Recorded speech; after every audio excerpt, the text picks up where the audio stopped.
ਰੰਗ ਰਾਤੇ ਸੁਹਾਵਾ ਕਰੇ ਸਰੇ ਸਜੋ ਜੋਤੀ ਰੇ ਰੰਗ ਰਾਤੇ ਸੁਹਾਵੀ।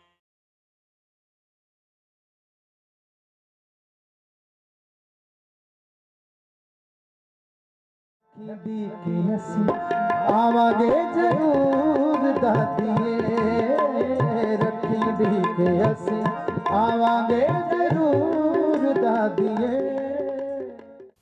ਗੁਰੂ ਰੂਪ ਪਿਆਰੀ ਸਾਧ ਸੰਗਤ ਜੀ, ਵਾਹਿਗੁਰੂ ਜੀ ਕਾ ਖਾਲਸਾ ਵਾਹਿਗੁਰੂ ਜੀ ਕੀ ਫਤਿਹ। ਸਾਧ ਸੰਗਤ ਜੀ, ਤੁਸੀਂ ਜਿਵੇਂ ਸਾਰੇ ਭਲੀ ਭਾਂਤੀ ਜਾਣੂ ਹੋ ਕਿ ਜਿਹੜਾ ਇਹ ਮਹੀਨਾ ਜਿਹਨੂੰ ਆਪਾਂ ਪੋਹ ਦਾ ਮਹੀਨਾ ਕਹਿ ਕੇ ਸੰਬੋਧਨ ਕਰਦੇ ਹਾਂ, ਸ਼ਹਾਦਤਾਂ ਦਾ ਮਹੀਨਾ, ਜਿਹਨੂੰ ਅਸੀਂ ਲੜੀਵਾਰ ਸਫਰੇ ਸ਼ਹਾਦਤ ਦੇ ਬੋਲਾਂ ਦੇ ਨਾਲ ਵੀ ਸੰਬੋਧਨ ਕਰਦੇ ਹਾਂ, ਕਿਉਂਕਿ ਇਹ ਮਹੀਨਾ ਜਿਹੜਾ ਇਹ ਇੱਕ ਸਿੱਖ ਕੌਮ ਦੇ ਲਈ ਕਿ ਪੂਰੇ ਸੰਸਾਰ ਦੇ ਲਈ ਇੱਕ ਜਾਣਨਾ ਬਹੁਤ ਜ਼ਰੂਰੀ ਹੈ। ਕਿਉਂਕਿ ਇਸ ਨੂੰ ਅਸੀਂ ਸ਼ਹਾਦਤਾਂ ਦਾ ਮਹੀਨਾ ਕਿਉਂ ਕਿਹਾ ਜਾਂਦਾ ਹੈ? ਕਿਉਂਕਿ ਇਸ ਮਹੀਨੇ ਦੇ ਵਿੱਚ ਸਾਡੇ ਸਾਹਿਬ ਸ੍ਰੀ ਗੁਰੂ ਗੋਬਿੰਦ ਸਿੰਘ ਜੀ ਨੇ ਆਪਣੀ ਸ਼ਹਾਦਤਾਂ ਦੀ ਉਹ ਮਿਸਾਲ ਪੇਸ਼ ਕੀਤੀ ਹੈ ਜਿਸ ਨੇ ਕਿ ਸਿੱਖ ਸਮਾਜ ਨੂੰ ਜਦੋਂ ਇਹ ਉਹਨਾਂ ਦੀ ਸ਼ਹਾਦਤ ਦੇ ਬਾਰੇ ਜਾਂ ਇਹਨਾਂ ਦੀ ਸ਼ਹਾਦਤ ਦੀ ਆਪਾਂ ਕਿਤੇ ਵੀ ਗੱਲ ਸੁਣਦੇ ਹਾਂ ਜਾਂ ਇਹਨਾਂ ਦੇ ਇਤਿਹਾਸ ਨੂੰ ਫਰੋਲਿਆ ਜਾਂਦਾ ਹੈ ਤਾਂ ਸਿੱਖ ਸਮਾਜ ਦਾ ਜਾਂ ਸਿੱਖ ਕੌਮ ਦਾ ਹਿਰਦਾ ਕਿਤੇ ਨਾ ਕਿਤੇ ਜ਼ਰੂਰ ਵਲੂੰਦਰ ਕੇ ਰਹਿ ਜਾਂਦਾ ਹੈ ਕਿ ਇਹੋ ਜਿਹੀਆਂ ਲਸਾਨੀ ਸ਼ਹਾਦਤਾਂ ਜਿੱਥੇ ਕਿ ਸ਼ਹਾਦਤ ਸ਼ਬਦ ਦਾ ਅੰਤ ਹੋ ਜਾਂਦਾ ਹੈ, ਕਿ ਅਜਿਹੀ ਸ਼ਹਾਦਤ ਦਾ ਕਿ ਔਰ ਇਸ ਮਹੀਨੇ ਦੇ ਅੰਦਰ ਇਹਨਾਂ ਸ਼ਹਾਦਤਾਂ ਦੇ ਬਾਰੇ ਗੱਲ ਕਰਨਾ ਵੀ ਜ਼ਰੂਰ ਬਣਦਾ ਹੈ, ਕਿਉਂਕਿ ਇਹ ਇੱਕ ਬਹੁਤ ਜ਼ਰੂਰੀ ਵਿਸ਼ਾ ਹੈ ਜਿਹਨੂੰ ਕਿ ਅਸੀਂ ਸ਼ਹਾਦਤ-ਏ ਸਫ਼ਰ ਕਹਿੰਦੇ ਹਾਂ, ਜੋ ਕਿ ਸਾਡਾ 6 ਪੋਹ ਤੋਂ ਸ਼ੁਰੂ ਹੁੰਦਾ ਹੈ। ਇਸੇ ਹੀ ਵਿਸ਼ੇ ਦੇ ਨਾਲ ਉੱਤੇ ਗੱਲਬਾਤ ਕਰਨ ਦੇ ਲਈ ਮੇਰੇ ਨਾਲ ਨੇ ਭਾਈ ਸਾਹਿਬ ਭਾਈ ਰਣਜੀਤ ਸਿੰਘ ਟੌਹਰਾ ਜੀ, ਜਿਹੜੇ ਸਾਨੂੰ ਅੱਜ ਬਹੁਤ ਵਿਸਤਾਰ ਦੇ ਨਾਲ, ਅਸੀਂ ਇੱਕ ਬਾਣੀ ਚੈਨਲ ਦੀ ਇਹ ਪਹਿਲ ਵੀ ਰਹਿੰਦੀ ਹੈ, ਅਸੀਂ ਹਮੇਸ਼ਾ ਕੋਸ਼ਿਸ਼ ਕਰਦੇ ਹਾਂ ਕਿ ਅਸੀਂ ਸਿੱਖ ਜਗਤ ਦੇ ਨਾਲ ਜੁੜੀਆਂ ਹੋਈਆਂ ਹਰ ਇੱਕ ਵਿਸ਼ੇ ਨੂੰ ਤੁਹਾਡੇ ਰੂਬਰੂ ਕਰਵਾਉਂਦੇ ਰਹੀਏ। ਇਸੇ ਕੋਸ਼ਿਸ਼ਾਂ ਦੇ ਅਧੀਨ ਅਸੀਂ ਅੱਜ ਭਾਈ ਸਾਹਿਬ ਭਾਈ ਰਣਜੀਤ ਸਿੰਘ ਜੀ ਟੌਹਰਾ ਦੇ ਪਾਸੋਂ ਸ਼ਹਾਦਤ-ਏ ਸਫ਼ਰ ਦੇ ਬਾਰੇ ਇਹ ਇਤਿਹਾਸ ਨੂੰ ਜ਼ਰੂਰ ਫਰੋਲਣ ਦੀ ਕੋਸ਼ਿਸ਼ ਕਰਾਂਗੇ। ਵਾਹਿਗੁਰੂ ਜੀ ਕਾ ਖਾਲਸਾ ਵਾਹਿਗੁਰੂ ਜੀ ਕੀ ਫਤਿਹ।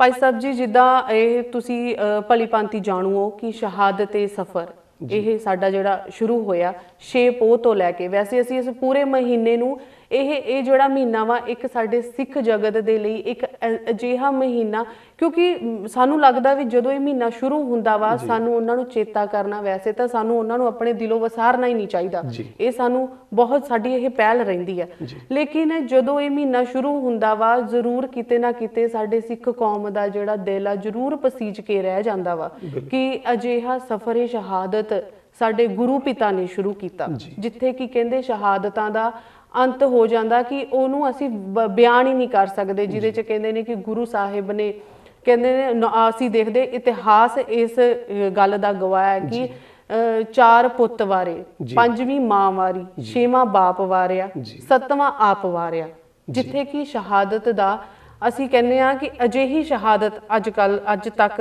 ਇਤਿਹਾਸ 'ਚ ਦੇਖਣ ਨੂੰ ਨਹੀਂ ਮਿਲੀ। ਤਾਂ ਤੁਸੀਂ ਆਪਣੇ ਸਾਡੀ ਸੰਗਤ ਨੂੰ ਜ਼ਰੂਰ ਦੱਸੋ ਕਿ ਸਫ਼ਰ-ਏ ਸ਼ਹਾਦਤ ਦੇ ਸਹੀ ਮਾਇਨੇ ਅਸੀਂ ਜ਼ਰੂਰ ਜਾਣਨਾ ਚਾਹਾਂਗੇ। ਬਿਲਕੁਲ।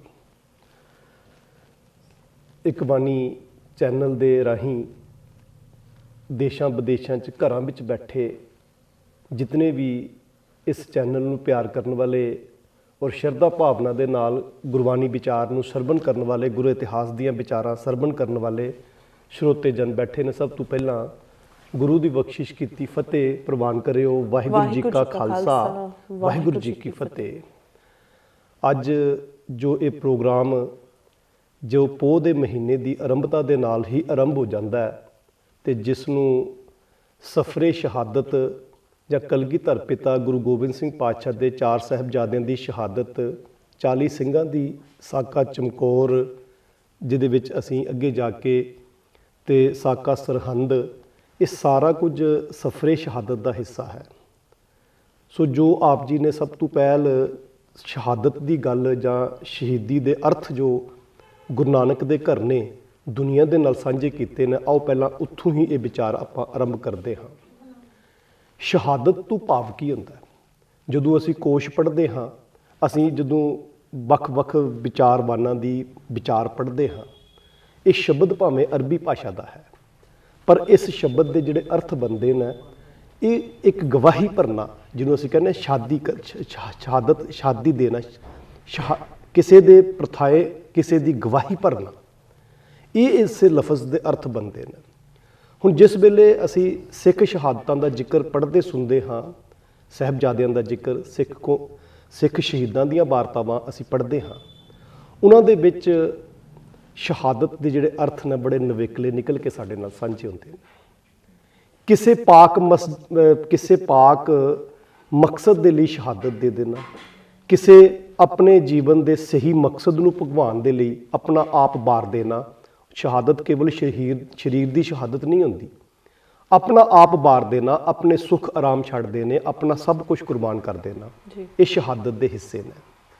ਸੋ ਭਾਈ ਗੁਰਦਾਸ ਜੀ ਨੇ ਬੜੇ ਕੀਮਤੀ ਔਰ ਬੜੇ ਖੂਬਸੂਰਤ ਲਫ਼ਜ਼ਾਂ ਦੇ ਵਿੱਚ ਸਾਡੇ ਨਾਲ ਇਸ ਸ਼ਹਾਦਤ ਦੀ ਨਿਸ਼ਾਨੀਆਂ, ਗੁਣ ਤੇ ਔਗੁਣ ਸਾਡੇ ਨਾਲ ਸਾਂਝੇ ਕੀਤੇ ਨੇ। ਜਿਹੜਾ ਸ਼ਹੀਦੀ ਦੇਣ ਦੇ ਲਈ ਜੋ ਯੋਧਾ ਜਾਂਦਾ, ਉਸ ਦੇ ਪ੍ਰਥਾएं ਗੱਲ ਕੀਤੀ ਹੈ।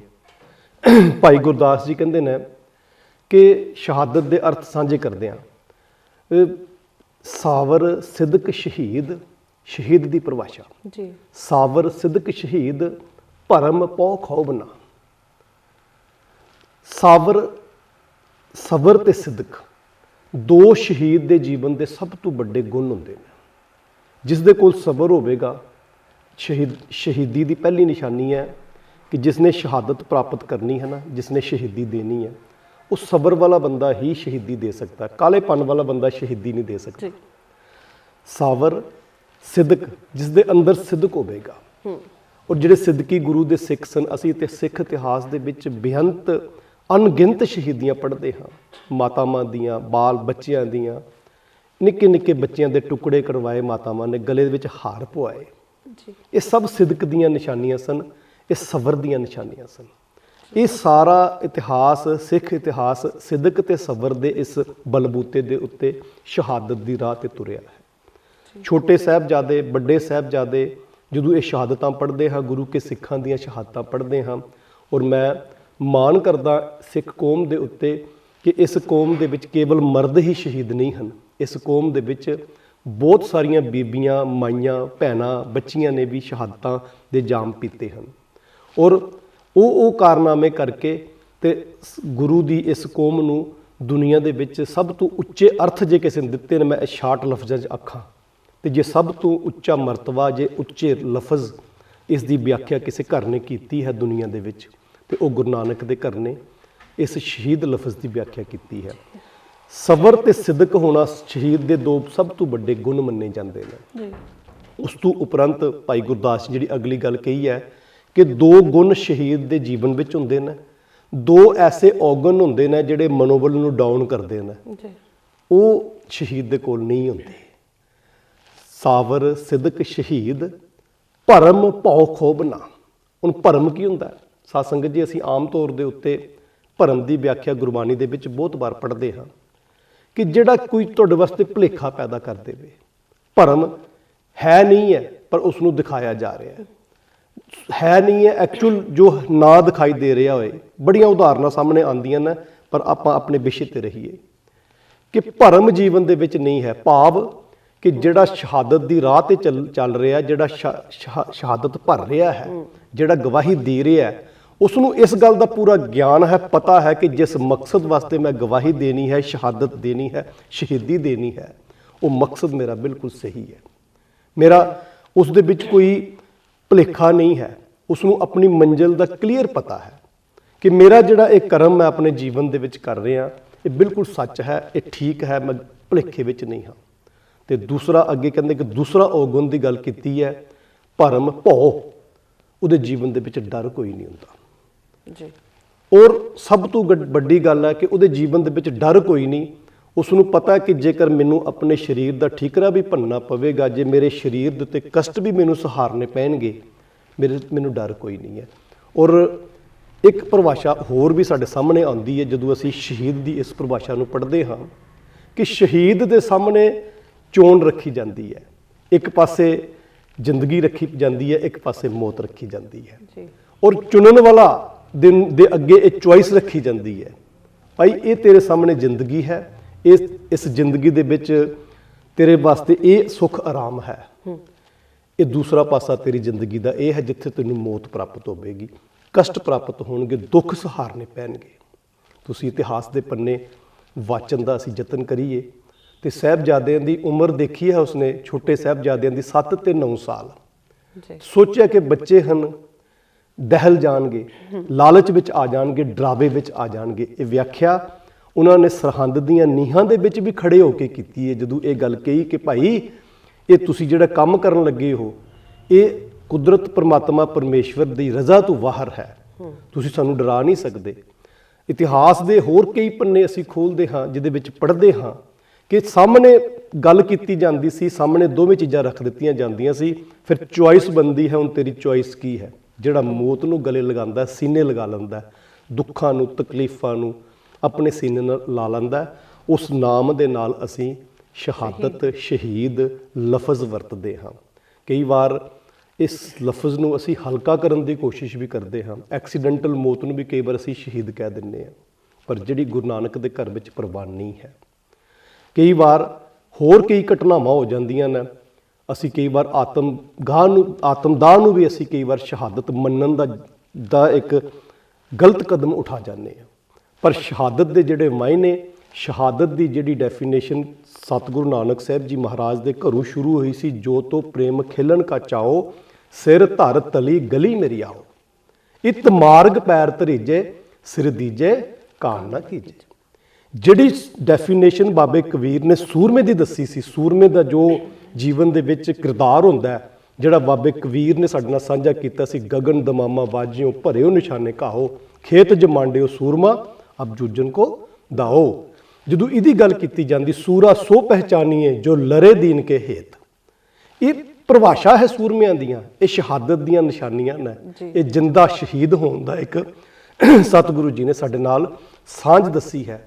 ਸੋ ਇਸ ਸਾਂਝ ਨੂੰ ਬਰਕਰਾਰ ਰੱਖਦਿਆਂ ਹੋਇਆਂ ਜੋ ਸਫਰੇ ਸ਼ਹਾਦਤ, ਖਾਸ ਕਰਕੇ ਜਿਸ ਨੂੰ ਅਸੀਂ ਇੱਕ ਟਾਈਟਲ ਦਿੰਦੇ ਹਾਂ, ਜਿਸ ਨੂੰ ਅਸੀਂ ਮਿੱਥ ਕੇ ਚੱਲਦੇ ਹਾਂ ਕਿ ਇਹ ਜਿਹੜਾ ਸਮਾਂ ਸਤਿਗੁਰੂ ਜੀ ਨੇ ਆਪਣੇ ਜੀਵਨ ਦੇ ਵਿੱਚ ਆਪਣੇ ਪਰਿਵਾਰ ਦੇ ਉੱਤੇ, ਆਪਣੇ ਸਾਹਿਬਜ਼ਾਦਿਆਂ ਦੇ ਉੱਤੇ, ਆਪਣੇ ਜਾਨ ਨਾਲੋਂ ਪਿਆਰੇ ਸਿੱਖਾਂ ਦੇ ਉੱਪਰ ਆਪ ਹੰਡਾਇਆ ਹੈ। ਇਸ ਸਫ਼ਰ ਦੀ ਸ਼ੁਰੂਆਤ ਪੋਹ ਦੇ ਮਹੀਨੇ ਵਿੱਚ ਆਰੰਭ ਹੁੰਦੀ ਹੈ। ਇਹ ਪੋਹ ਦੇ ਮਹੀਨੇ ਨੂੰ ਇਸ ਕਰਕੇ ਅਸੀਂ ਸਫਰੇ ਸ਼ਹਾਦਤ ਕਹਿੰਦੇ ਹਾਂ ਜੀ, ਇਸ ਨੂੰ ਨਾਮ ਦਿੰਦੇ ਹਾਂ ਜੀ।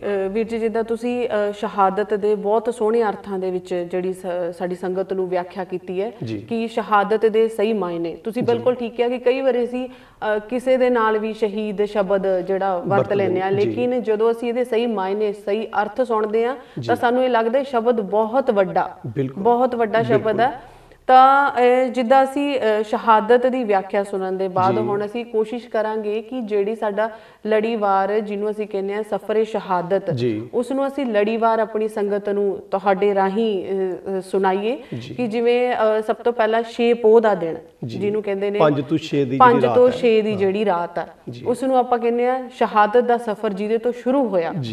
ਉਸ ਦਾ ਸਭ ਤੋਂ ਪਹਿਲਾਂ 5 ਤੇ 6 ਦੀ ਪੋਹ ਦੀ ਰਾਤ ਨੂੰ ਗੁਰੂ ਸਾਹਿਬ ਨੇ, ਸਾਹਿਬ ਸ਼੍ਰੀ ਗੁਰੂ ਗੋਬਿੰਦ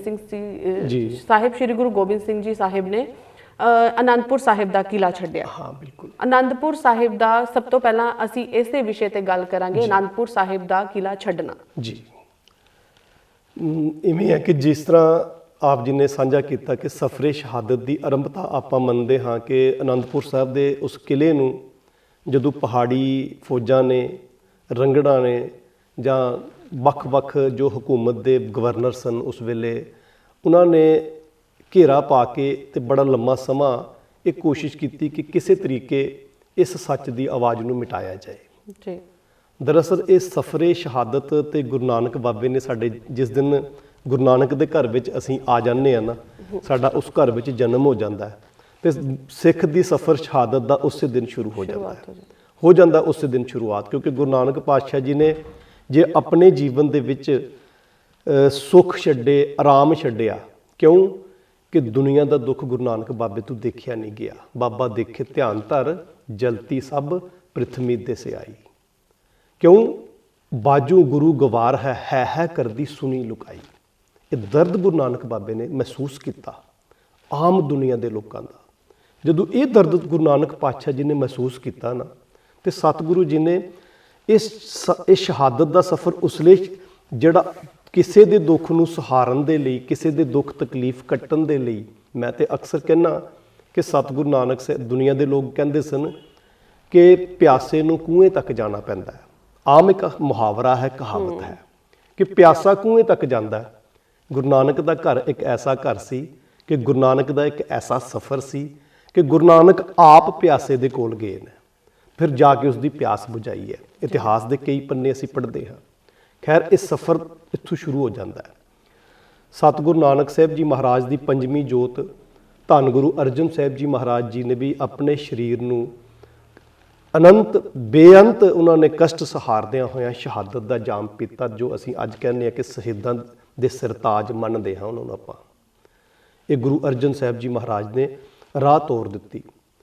ਗੁਰੂ ਤੇਗ ਬਹਾਦਰ ਸਾਹਿਬ ਜੀ ਮਹਾਰਾਜ, ਭਾਈ ਮਤੀ ਦਾਸ, ਭਾਈ ਸਤੀ ਦਾਸ, ਭਾਈ ਦਿਆਲਾ ਜੀ ਦੀਆਂ ਸ਼ਹਾਦਤਾਂ ਸਾਡੇ ਸਾਹਮਣੇ ਇਹ ਮਿਸਾਲ ਹਨ ਕਿ ਸਾਹਮਣੇ ਚੋਣ ਰੱਖੀ ਜਾਂਦੀ ਸੀ।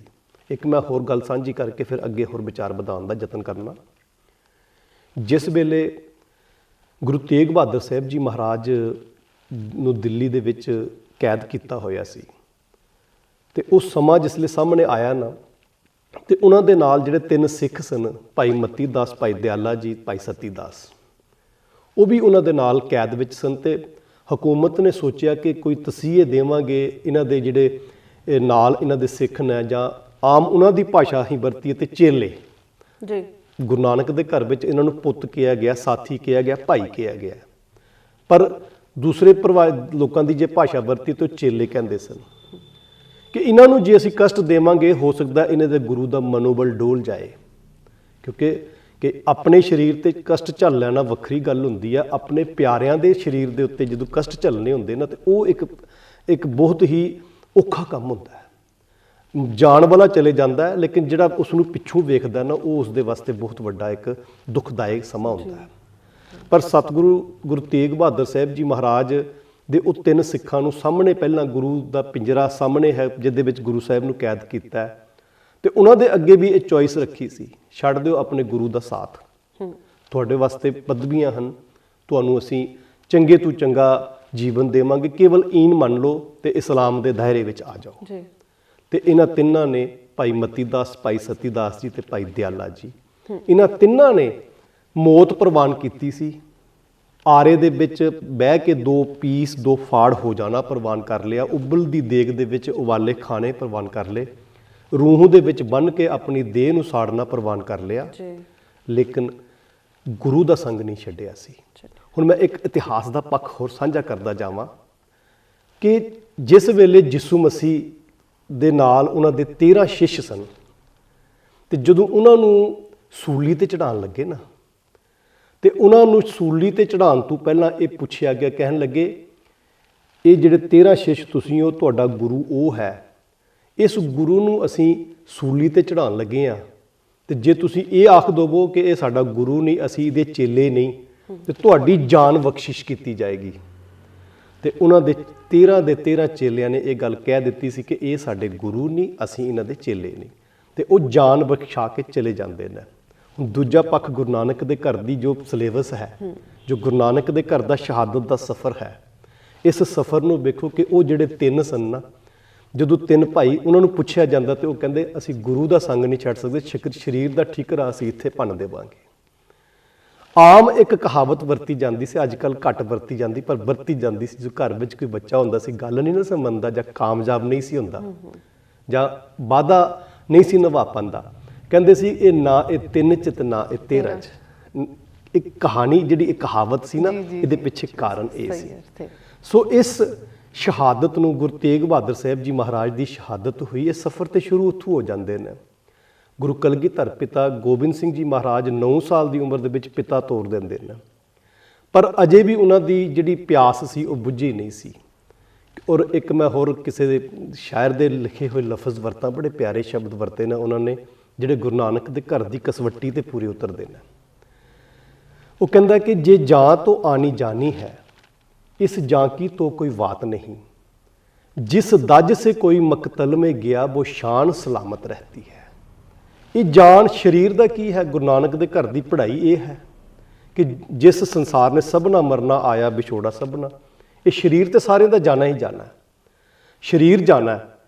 ਪਰ ਕਹਿੰਦੇ ਕਿ ਜੇ ਜਾਂ ਤੋਂ ਆਣੀ ਜਾਣੀ ਹੈ, ਇਹ ਚਲੇ ਜਾਣੀ ਹੈ ਭਾਈ, ਆਈ ਹੈ ਤੇ ਚਲੇ ਜਾਣੀ ਹੈ। ਬੰਦਾ ਸੰਸਾਰ ਦੇ ਵਿੱਚ ਆਂਦਾ ਚਲਾ ਜਾਂਦਾ। ਪਰ ਨਾਲ ਜਿਹੜੀ ਗੱਲ ਕਰਦੇ ਨਾ, ਉਹ ਬੜੀ ਕੀਮਤੀ ਗੱਲ ਕੀਤੀ ਹੈ। ਜਿਸ ਦਜ ਸੇ ਕੋਈ ਮਕਤਲ ਮੇ ਗਿਆ, ਕਹਿੰਦੇ ਜਿਸ ਤਰੀਕੇ ਦੇ ਨਾਲ, ਜਿਸ ਮਕਸਦ ਦੇ ਲਈ ਇਸ ਸੰਸਾਰ ਨੂੰ ਕੋਈ ਛੱਡ ਕੇ ਗਿਆ ਹੈ ਨਾ, ਉਹ ਸ਼ਾਨ ਸਲਾਮਤ ਰਹਿਤੀ ਹੈ। ਕਿ ਅਸੀਂ ਆਵਾਂਗੇ ਜ਼ਰੂਰ ਦਾਦੀਏ, ਰੱਖੀ ਢੀਕ ਅਸੀਂ ਆਵਾਂਗੇ